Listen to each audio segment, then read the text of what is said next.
যে ৬টি গুণ থাকলে আপনি সম্মানিত হবেন। যে কোনো পরিস্থিতিতে ভিতরে ভিতরে রেগে গেলেও নিজেকে সংযত ও শান্ত রাখার চেষ্টা করুন। নিজে সবসময় বেশি কথা বলবেন না এবং অন্যের কথা মনোযোগ দিয়ে শুনুন। এমনিতেই সবার সম্মান পাবেন। অন্যের সম্মান পাওয়ার জন্য আপনার মধ্যে অবশ্যই অন্যকে সাহায্য করার মনোভাব থাকতে হবে, তবে সেটা লোক দেখানো না হয়। আপনি যদি কাজে দক্ষ ও সৎ হন, তাহলে মানুষ আপনাকে এমনিতেই সম্মান ও শ্রদ্ধা করবে।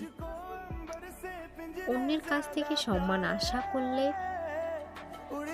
আপনার মাঝে অবশ্যই নিজের ভুল স্বীকার করা ও তা শুধরে নেওয়ার গুণ থাকতে হবে। নিজের প্রতি কখনোই বিশ্বাস হারাবেন না।